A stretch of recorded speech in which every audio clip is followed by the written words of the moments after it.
Elon Musk's many roles already included running Tesla, SpaceX, Twitter, X, Neuralink, and the Boring Company for good measure. Now the world's richest man has added another title. Donald Trump's top donor to the tune of $75 million. Are Elon's companies more autonomous than his cars? And who's driving the Trump ground game? Wall Street Journal reporter Emily Glazer with us now. Emily, thanks so much for being here. And we will circle back to that massive donation in a minute. But first, I want to go back to where this started. Just 90 days ago when Elon endorsed Trump. As you know, he'd always been, at best, lukewarm on Trump. From what you can gather, what changed? Well, a lot changed after the assassination attempt of Donald Trump. So what we had reported back in May is that Elon Musk and Donald Trump had been getting closer. Their ties were closer. Elon Musk had attended a gathering with a bunch of large donors in Palm Beach in March. Then Elon was co-hosting an anti-Biden dinner in Los Angeles in April, but he was never really fully saying that he was endorsing Trump. It was much more anti-Biden. Then the assassination attempt happened, and he decided to be more public about his support of Donald Trump. But make no mistake, for many months, there were these quiet rumblings, and we had reported on some that he could be a special advisor to Donald Trump. They were getting closer. So I would say what changed was his public endorsement, but he had already been planning behind the scenes to align himself with Donald Trump for this election. One of the more fascinating relationships on the planet. Elon speaks and tweets in, frankly, apocalyptic terms about the consequences of electing Kamala Harris. But in terms of policy, what, if anything, is conservative about Elon Musk? What could he stand to gain from a second Trump administration? There are a number of things that Elon Musk could gain. You mentioned the 6 businesses that he has. And so he is all about deregulation. Elon Musk actually hosted Donald Trump on X, his social media platform, formerly known as Twitter. And during that conversation, they talked about this kind of government commission that would look at all these different agencies. And Elon offered, I would be happy to co-lead that or lead it. Then a few days later, Donald Trump said if he's elected, then Elon would lead that. And that is all about deregulation, which could help Elon Musk in his various businesses. SpaceX is heavily regulated. It's one of the top government contractors on the defense side. And there are a number of different regulators that oversee different aspects of that. There's also Tesla. Obviously, electric vehicle policy is going to be huge going forward. Donald Trump has aligned himself a lot with oil and coal companies. So this could be a way for Elon to kind of navigate his way into that terrain and make it useful for Tesla. AI regulation. There is not very much in the United States right now. We've got an executive order under the Biden administration, but that's a huge area where a number of people from Silicon Valley and beyond are wondering what will happen with AI regulation. So as you can see, it's all these different areas, and Elon Musk is all about not having as much regulation, which could save his businesses many, many, many millions and millions of dollars, perhaps even more. Of course, Democrats are far more supportive of electric vehicles. Donald Trump once said he wanted to kill them entirely in this country, but bygones. So Elon's holding a series of talks across Pennsylvania. Provided you can prove you voted in this election, you can sign a petition supporting free speech and the right to bear arms. Might this move the needle at all in, frankly, the most important state in this election? Well, they're offering $47, and that's, probably because Trump wants to be elected the 47th president. So there's that tie in there. And while it's not saying that they would pay for someone to vote, it's paying to sign this petition, and then they get admission to these talks that you mentioned that Elon Musk is hosting. Now, that connection is something that could be problematic. First, the PAC, the America PAC, which we've reported on that Elon is a major donor of for the 3 months ending September 30th, his contributions, according to the Federal Election Commission's filings that came out earlier this week, were $75 million. And we expect it to be even more than that leading up through the election.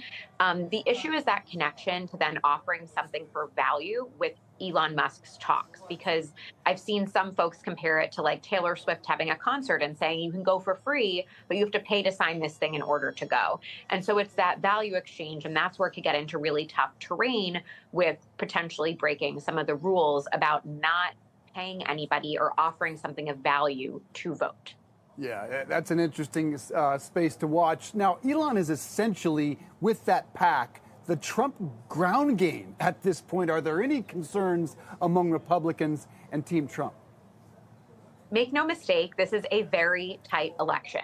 The polls are saying that, but even if you go beyond the polls, that is what we are constantly hearing from our sources, both on the left and on the right.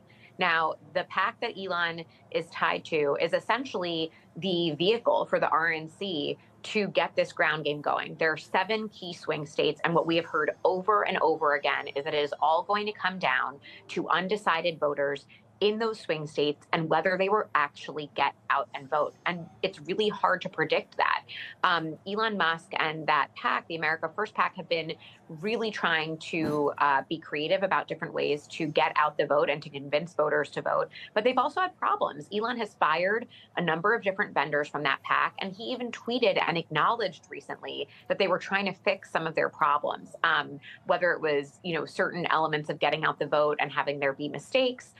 There were issues very early on where people were trying to sign up to get registered to vote, and it wasn't really going through. And so there have been some missteps for sure. And in the typical Elon fashion, he's fired people when he didn't think they were doing what he wanted them to do. That's something that he does in corporate America, and he's extended that over to his political efforts as well.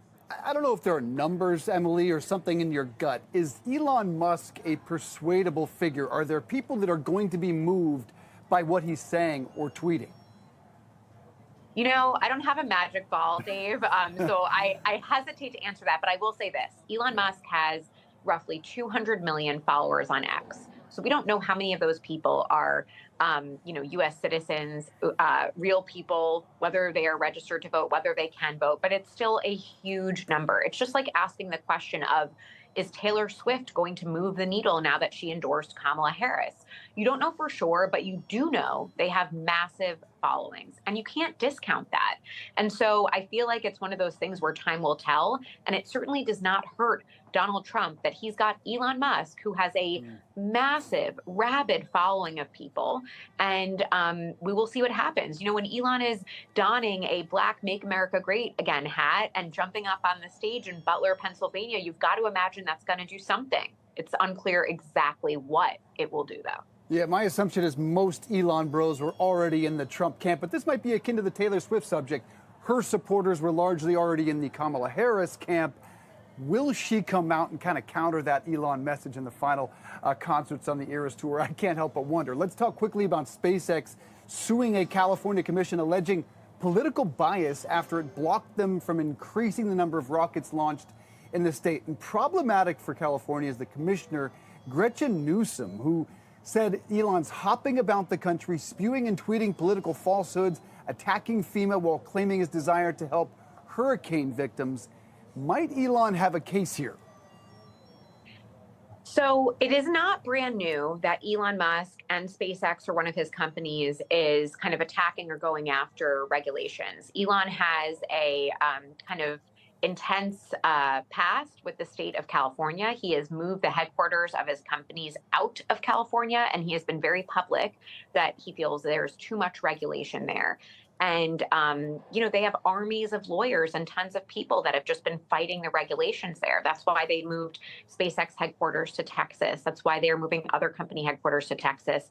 And Elon has been super vocal about even on social issues and trans bills and what's going on around all of those efforts in California. So you've got to believe they're going to put all their money and power and resources into fighting this. And a lot of it will come down also to who's in power in California, how strong those state regulations are, and frankly, who gets elected president. I keep hearing from tons of companies that they don't know what will happen with certain regulations or regulators in states because so much will filter through about who's running the House, who's running the Senate, who's in power. And so we're going to have to wait and see on that one. Yeah, and covering Elon is sipping from a news fire hose. You had SpaceX catch a rocket with some mechanical arms. Also, it was just over a week ago that he teased the robo-taxi or the cyber cab for what seems like the 10th time in the last 10 years. But to that point, are Elon's businesses being impacted, or are they on a collision course with his political stance? I think that Elon's businesses are each very different. Most of Elon's companies are private except for Tesla. So the way that they are measured is a little bit tricky. I would say that in terms of his political views, when I speak with sources who are employees at his companies, they say that's kind of Elon being Elon. And a number of them aren't as worried about that. They're trying to kind of get their work done because Elon is known for not wanting to, to kind of keep the ball rolling, not miss production schedules, kind of keep innovating. And so we will have to see. I think if Donald Trump wins, Elon Musk and his businesses stand to benefit massively. If Kamala Harris wins, Elon has aligned himself with a different candidate, but some of her policies could still help his businesses, like you mentioned on EV credits and what happens there. And he clearly kind of put his dog in this race in a way that most public company CEOs specifically stay out of because they don't want to risk the reputation of their companies by aligning themselves with one political candidate, presidential candidate or another. Yeah, I can't help but wonder how many Tesla owners and potential customers now see politics when they're shopping for a car, and that certainly could be problematic for Tesla down the road. Well, really appreciate it. Emily Glazer from the Wall Street Journal. Great to have you. Thanks so much.